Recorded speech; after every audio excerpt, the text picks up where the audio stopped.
You're listening to CX Passport, the show about creating great customer experiences with a dash of travel talk. Each episode, we'll talk with our guest about great CX, travel, and just like the best journeys, explore new directions we never anticipated. I'm your host, Rick Denton. I believe the best meals are served outside and require a passport. Let's get going. The opportunity to talk with guests from around the globe. The chance to learn about experiences from voices, locations, cultures that aren't like mine. These are the reasons I started CX Passport, and it's why I'm so excited today to return to the Middle East and talk with Hussein Dajani, coming to us today from Dubai. Hussein is the general manager of digital and CX transformation for Nissan Motor Company for regions as geographically diverse as Africa, Middle East, India, Turkey, and Oceania. What a great opportunity to learn about customer experiences across the globe. In addition to his role with Nissan, Hussein is a voice for customer experience across the region, serving as an advisory director with the Customer Institute. He's also on the advisory board of CMO Council Middle East. And, along with even just that busy serving schedule, Hussein will also be on the CXPA Regional Leadership Council in 2022. A busy man indeed. We are in for a treat today. Hussein, welcome to CX Passport. Hi, Rick. Very good being here with you. Thank you for the intro. And thank you for taking up some of your evening, right? It's the morning for me, but the evening for you. So I really appreciate you carving out some time to talk to CX Passport today. But let's get started by just hearing more of your journey into your role today in customer experience. How did you become to be this voice of CX for Nissan, but for the region as a whole? Very interesting question. So, Rick, it all starts with, I believe somebody to work in customer experience, they gotta own something called passion. It's not everybody that owns that discipline. You gotta be super curious and you gotta be super passionate about what you're doing. See, I started my career in advertising. So really very much working on TV commercials, radio ads, print ads. But we really needed to discover very much customer insights while doing all of that. Yeah. So while working in advertising, I worked as a planner. When you're working as a planner, you got to really try to understand, why would the customer choose that product versus that product? Mm-hmm. What ticks them? What makes them happy? Mm-hmm. And even though customer experience back then, and I'm talking about 20 years ago, I'm not that old, but it was 20 years ago. Customer experience did not exist as a term back then, but we all were interacting with it. We were all using it. We were all, engaging with it. So throughout the years, as I said, I started in advertising, then I moved towards client side and working very much on the digital side of things. So I worked with Virgin Mobile. I worked with Red Bull. Okay. And Red Bull is all about customer experience. Red Bull is all about creating those amazing moments and experiences that want to woo you and keep you so much attached to the... Boy, it sure seems like the brand does that, doesn't it? Yeah, you're right. Absolutely. Yeah. Following that, I ventured with two other partners and we opened a digital agency. And this is where we started venturing more and more into what back then was a buzzword, the customer experience. Mm-hmm, mm-hmm. And then it was when I joined Nissan. And funny enough, when I joined Nissan, I was responsible to head the digital marketing in the company. All right. 3 months down the line, we had a global restructure, and where HR came to me and they said, hey, listen, you can either stay in digital marketing or you can jump the leap and start building the customer experience department. Nice. It was a no-brainer. Yeah. I'm somebody who likes to build things, and customer experience was becoming the hot thing in the industry, and I jumped on it and did it. Nice. And when you're creating something in a multinational company on a big scale, this is a big thing. When you are discovering the pain points of customers and turning those into positive points, this again gives you super happiness and super pleasure. I think what led me to really become the voice of customer experience in the region and in the organization itself, I believe it was COVID. So 2020, many people call it the year of COVID. I call it the year of the customer, because this is when everything got disrupted. Right. Customer behavior, customer attention, customer demands, customer needs, customer expectations, everything. Mm-hmm. And when COVID took place, this is when the spotlight became on customer experience in the organization. How can you turn things around? Yeah. How can the organization start showing empathy and compassion towards existing and potential customers? That is so true. And one of the things that I talk about a lot, brought into companies to do this sort of public speaking thing, 2020, the year that not everything changed. And it talks about the fundamentals of customer experience did not change. But I think what I like about what you're saying there is it's actually, maybe it didn't change, certainly plenty changed, but so many things have been amplified. Empathy was always important, but it became even more important. Having a simple way of interacting with a company was important before, but it became even more important when certain avenues of interacting with the company were completely gone. I really like what you had said at the beginning, that to get into customer, there's two things that caught me already in that first question. One, to get into that space, you have to have passion, right? And I think that's because so much of what we do as CX people is heart-based. And right, there's plenty of logic, there's plenty of analytics around CX, but there's so much of it that is tied to the heart. And if you don't care Absolutely. about the customer, then you're probably not going to be particularly successful in that space. But then the second thing you said, and it was this idea of, hey, I was doing this before it became a buzzword. And that's so true, because if you think about it, there've been customers for millennia and they've been having experiences, but it's only in the last couple of decades that we've really understood it as a discipline. And those that have been doing it for a while almost look back and go, hey, wait, I actually was doing CX 2 decades ago. I just didn't call it that. Absolutely. And this is why something which is very interesting, I stopped calling it customer experience and I started calling it human experience. Because at the end of the day, because when you call it customer experience, it kind of puts the human as an object rather than an actual human. Yeah. Whereas when you say human experience, you will always remind everybody in the organization that we as humans are actually dealing with other humans. And this is where it's extremely important. I 100% agree. Now, I'm probably not going to change my podcast name to HX Passport, but I kind of agree with you. But CX rolls off the tongue a little bit better. Let's go into that human space, though, because one of the things that I've seen is customer experience can dive into really impactful areas. And I saw something in your LinkedIn background, and it's #SheDrives. Tell me about that program. So that's something very dear to me, because in the year 2017, just for you to know, I lived 6 years in Saudi back when I was working in advertising. And the Saudi I lived in is nothing like the Saudi you witness today. It seems like that, right? Wow. Yeah. When I lived in Saudi, women were not allowed to drive. So for women to go, when women wanted to buy cars, they used to go to the showroom, but instead of sitting behind the steering wheel, they used to sit in the back seat and see how comfortable it is and see how easy it is to connect to the infotainment system and so on and so forth. Fast forward 2017, many decrees came out. A royal decree came out in 2017 saying that any woman living in the kingdom is not allowed to drive. Okay. And I was in Europe when the decision came out. It was 10:30 p.m. I got an SMS from my message from my colleagues telling me, you will not believe what happened. The royal decree came out. We jumped on a brainstorming meeting with my colleagues and the agencies. And this is when we came up with the #SheDrives. The reason why we came up with this hashtag, and it came out, just for you to know, we communicated it on social media after 39 minutes from the royal decree coming out. We were. Are you serious? That's amazing. We appeared on CNN, on BBC, on every single news channel out there as Nissan and communicating SheDrives. But it's very interesting, and this is where you go to the human insight. Why SheDrives? SheDrives isn't about just that she's driving the car.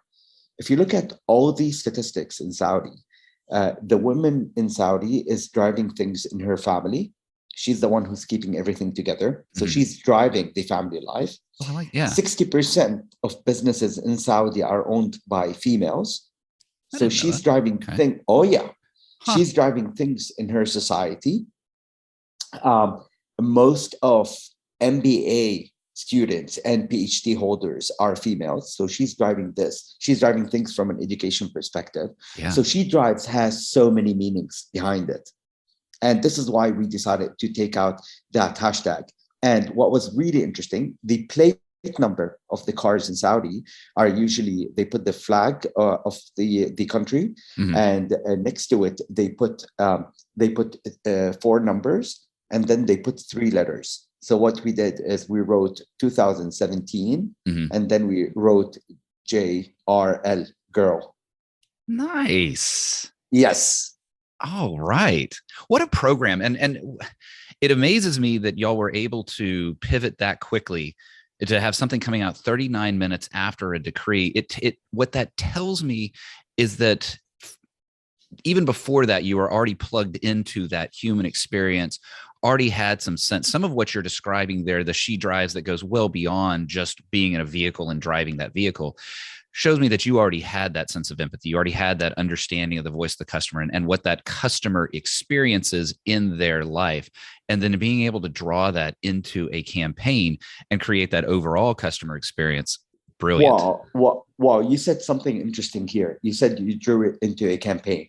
So even though this She Drive started as a real-time marketing effort, She Drive evolved into something bigger than this. If you go right now to Nissan Saudi's website, you will find a section over there for She Drives.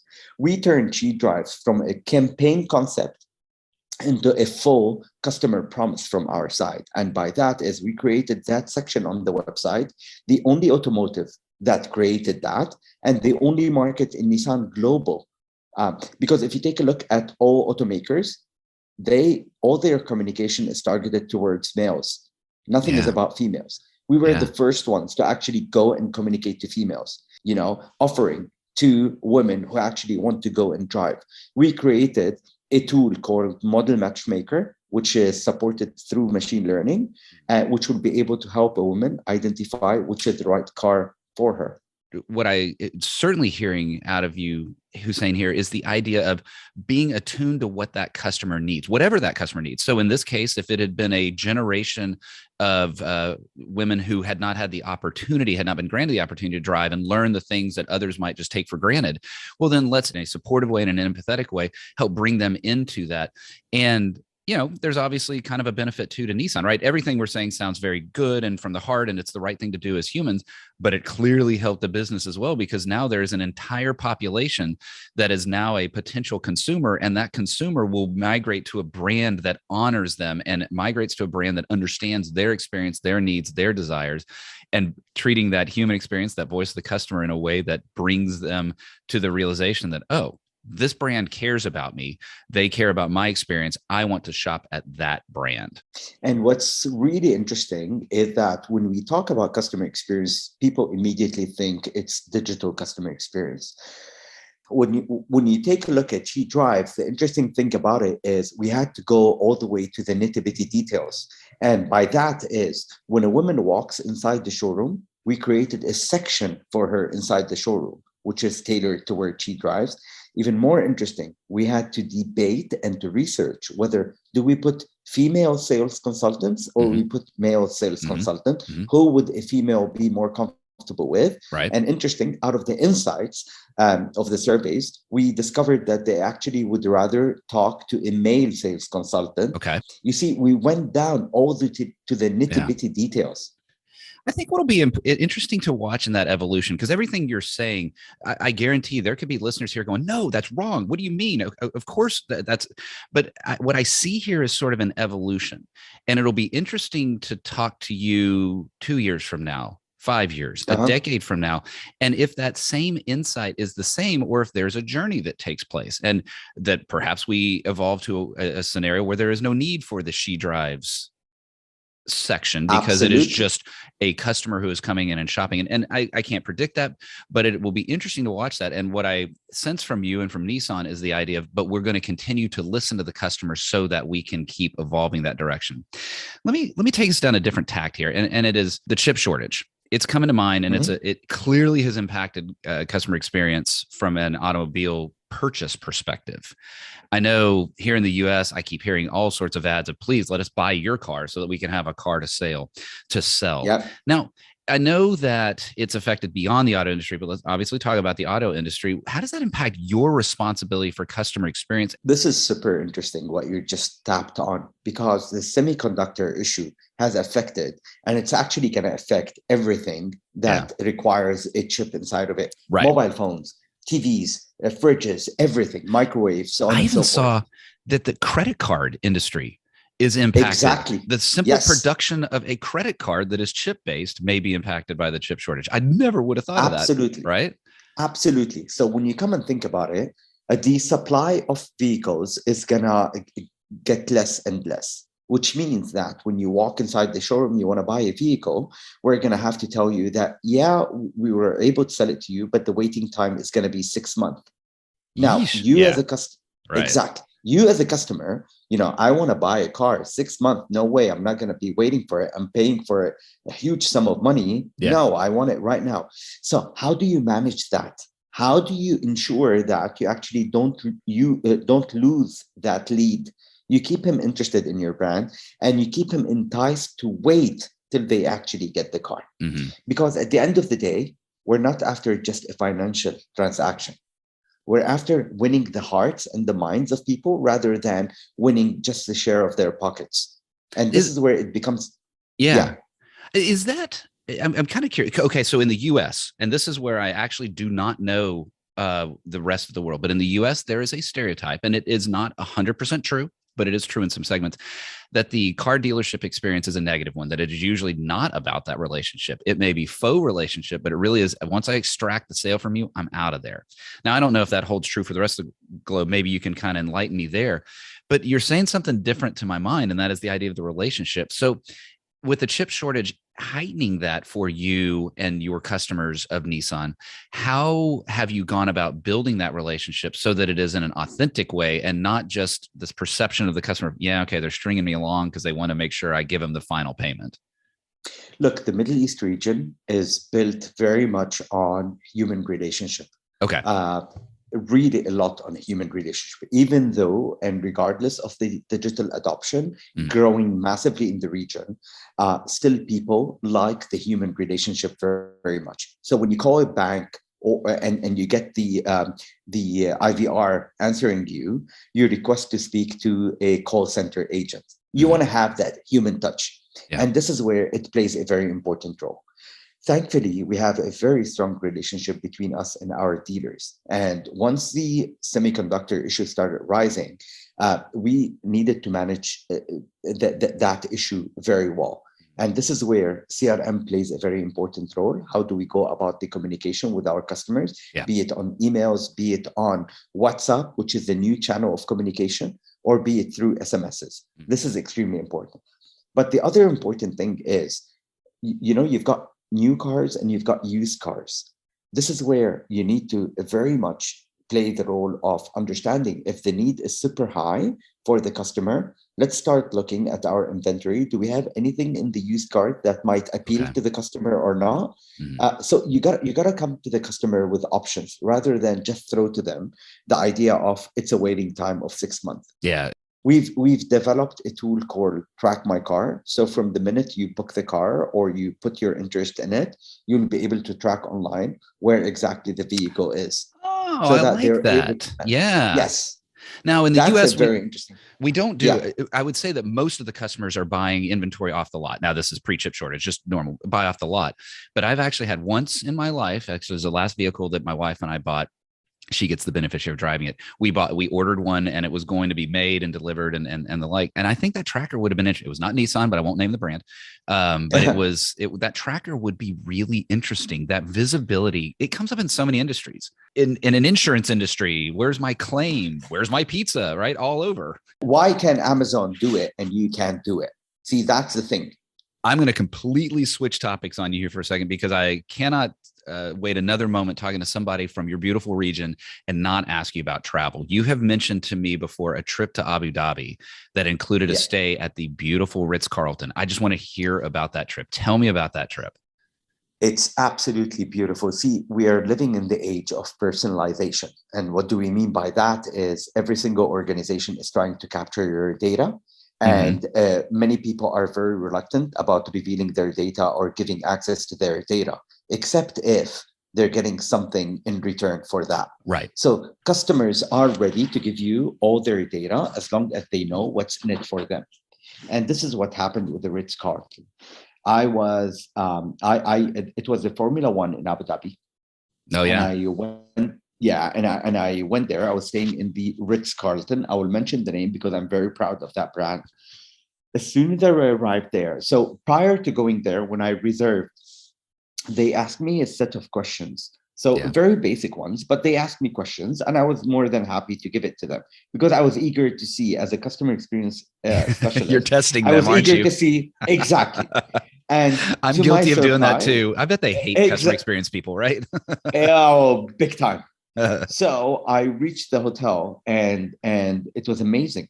From the minute I arrived, hello, Mr. They identified me through my face, so they had my image. Yeah. And hello, Mr. Dajani. That's so awesome. The welcome was wooing for me. Yeah. And then they took me up to the room, and as soon as you arrive to the room, we've put for you your Nespresso brand that you like. So they were able to discover which Nespresso brand I like. We know you like music, so we've put for you that speaker, which has awesome sound that you will get to enjoy. And this is the Wi-Fi internet. You don't need to ask us because we know you like to be on the internet. Mm-hmm. We've arranged for you a guide to take you in those golf carts. We know you like Instagram a lot, so he's going to take you to the best spots in Ritz Carlton, where they're known to be Instagram spots, so that you can take pictures of them. Oh my gosh! It was really amazing. Oh, Mr. Dajani, we know that you like to drink water a lot, so we've put for you extra bottles in the fridge. If you need more, please do let us know. So it was like one thing after other, building the anticipation more and more to an extent where you're like, wow, how did you know all of that? And I'm curious, how did they know? So let me ask this question. How did this made you feel special? And I can tell in your eyes, I can see how you're telling it. It made you feel special. How did they balance that, finding that information about you, making you feel special without making it feel creepy? How did they balance that? Thank you very much for using the word creepy. You see, if they had said all those things to me without me seeing them, this is where I would have felt creepy. Okay. But the fact that I saw them. So when I walked in the room and I saw the speaker, I saw the Nespresso machine, I saw the water, all of that, and I could see how, thank God, tomorrow I don't need to call them and tell them, can you bring me Nespresso, or do you have Nespresso? So I started seeing the end result of everything that they've done. This is where all of it became to me like, this is magical. And how did they find all of that? Is they actually browsed my social platforms. They did their own research about it. And after I talked to some people at Ritz Carlton, apparently they have a team that does that. That is amazing. Oh my gosh. And I kid you not that I felt the same experience as if I was in Disneyland. It was so beautiful. I didn't want to leave the hotel. And I'll tell you what made it even the cherry on the top. The last day when I was leaving, I went to the checkout and they were asking me how was my stay. I told them it's awesome. Not only that, I asked them to thank personally 4 of their employees who I knew their names because they were so great. And I told them I just love the speaker in the room. The audio is brilliant. So I check out, I finish, I go and sit with my wife, waiting for my car to arrive. And suddenly a guy comes to me from the hotel carrying a bag with him. And he's like, sir, we heard that you liked the music a lot inside the room. So this is a gift from us to you. It's the speaker that you enjoyed listening to. Yes.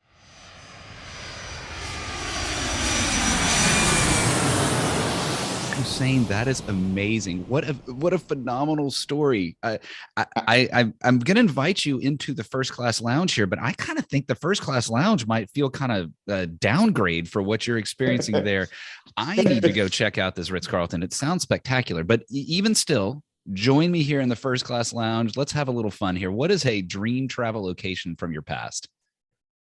Well, very interesting. I would say you're going to laugh about it, but Cairo. I don't know if you've ever been to Cairo, I've been to Cairo. Egypt. I would never lie. That's a fantastic place to go. It is, and the reason why it's so interesting is so many people told me prior to my first visit there is please don't get shocked and just take everything with a humor and keep laughing.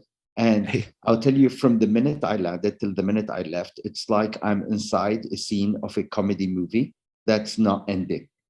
Do you okay. know that in Cairo, when they park the cars, they don't put the gear on park, No, I did so not know they that. so they keep it on neutral and they Okay. don't bring out the hand gear, the handbrake, because it's congested. So everybody parks the car anywhere and they Okay. get down from the car. And in case they close their car on yours, all you have to do is just push their car with your hands. No, I did not know that. Can you imagine doing that in some cities in the world, like a London or a New York, and you're just pushing somebody's Exactly. car out of the way? Oh my gosh. Let's go forward. What's a dream travel location you've not been to yet? Dying to go to Iceland. Oh I'm yeah. I'm I'm I'm Yeah. I'm dying to go there. I'm a person who likes cold weather. Hmm.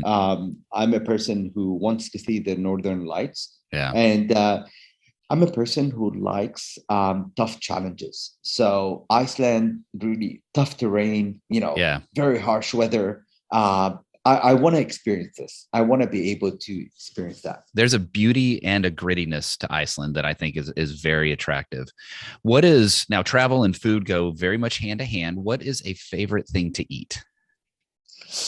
I'm not into spicy food at all. Okay. I can. I've become very much a kind of a veggie and a fruits kind of a person. Hmm. So any place that has tropical fruits, any place that has really yummy vegetables, is a place that really attracts me a lot. Boy, I have not had a guest tell me fruits and vegetables. So that's you get to be the first for that. That's awesome. It's usually, something unhealthy and the like, but you are That was a transformation. I'm an ex cancer survivor, and since I had the cancer, I did a 360 transition in my life. I've cut on all fast food. I do sports, so I do yeah. yoga, I do gym, I do wake surfing, I do tennis, I do swimming, and I do horseback riding. So I've turned into a very much a health freak. Boy, yeah. And something as impactful as that, I can imagine how that would change you in such a way. Let's go the other direction. What is a thing your parents forced you to eat, but you hated as a kid? Oh, it's something called bemiye. Okay. It's an Arab kind of a food. It's a veggie, but it looks the shape of the veggie looks like a bullet, and Okay. I actually call it a bullet. The bullet. And whenever, oh my God, whenever my mom used to do it when I was a kid, it was either I eat it or no lunch for me. And I can't count the days where I opted for no No lunch. lunch. I just couldn't. The feeling of it on my tongue, Yeah. just mentioning it now, I still You feel get it. that feeling. It is amazing to me how that question elicits such an emotional response from my guests and how they are vividly brought back to childhood and some of the tortures that they went through. Let's close out the first class lounge with a travel question. That is, when you're traveling, what is one travel item, not including your phone, that you will not leave home without? Okay, awesome. So I have this small bag that I bought from Amazon. So it's a small bag that's empty, but you open it and it's a wonder inside. Every single cable you'll ever think of using Nice. is inside of it. Every single memory stick is inside of it. Every single plug into the electricity that you need. Because I travel to markets where it's a Yeah. three plug, where Mhm. others that are two. Earphones are inside of it. That jack thing that you put it in the plane so that you can use your Bluetooth earphones, everything. And I've got inside of it the world's smallest mobile phone. So that when I go to markets where I just want to use a prepaid SIM card and I don't want to take it off from my mobile, so I use the small mobile phone, which is just basically a yes and a no, and the battery lasts for 2 weeks. And that is something I will never travel without.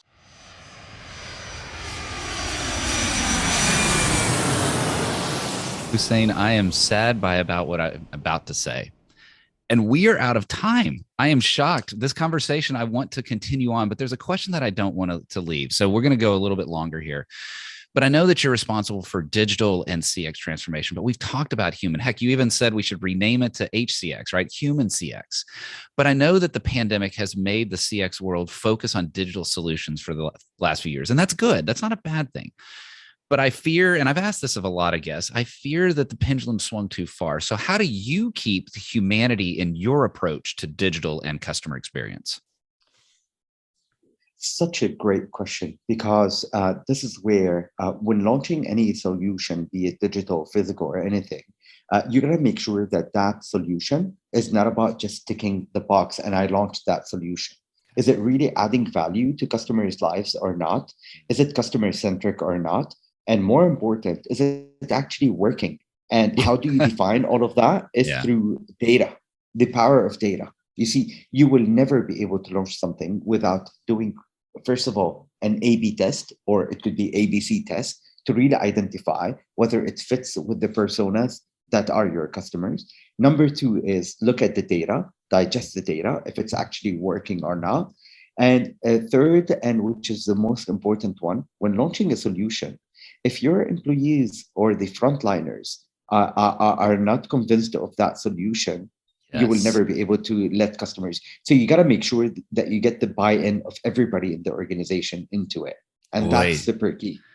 That last one speaks to my heart. And using the front line, or leveraging, or involving, let's use that word, involving the front line, is so important to the delivery of great customer experiences. And too many companies, too many divisions, too many teams just don't think about the front line. And actually, I mentioned that talk that I do, that 2020. One of the key points that I mentioned is your front line knows your customer better than you do. And it is amazing how.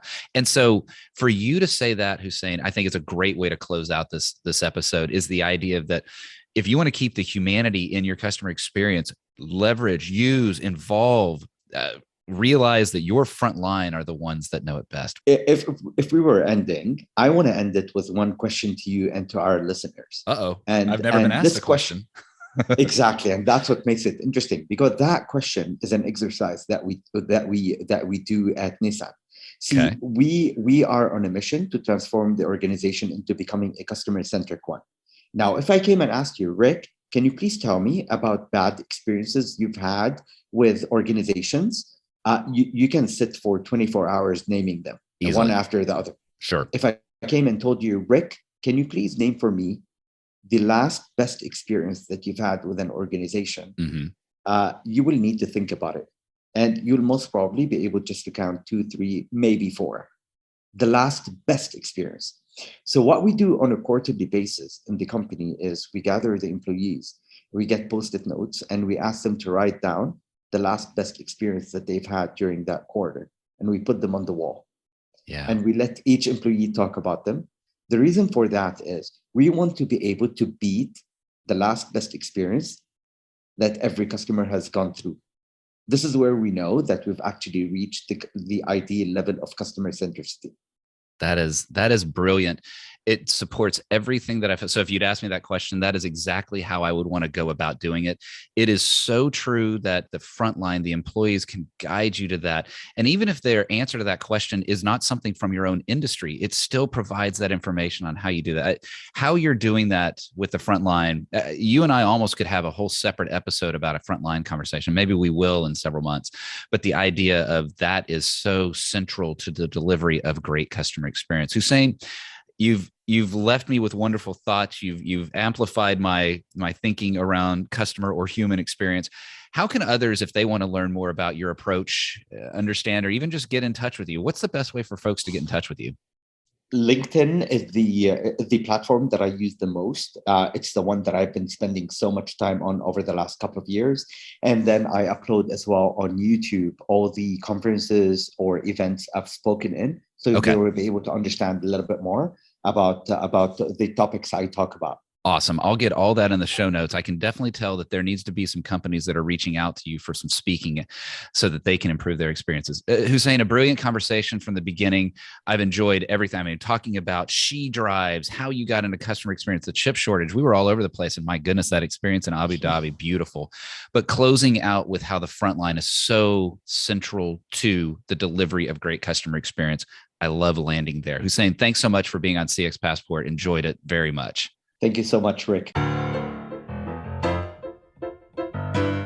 Thanks for joining us this week on CX Passport. Make sure to visit our website, cxpassport.com, where you can hit subscribe so you'll never miss a show. While you're at it, you can check out the rest of the EX for CX website. If you're looking to get real about customer experience, EX for CX is available to help you increase revenue by starting to listen to your customers and create great experiences for every customer every time. Thanks for listening to CX Passport, and be sure to tune in for our next episode. Until next time, I'm Rick Denton, and I believe the best meals are served outside and require a passport.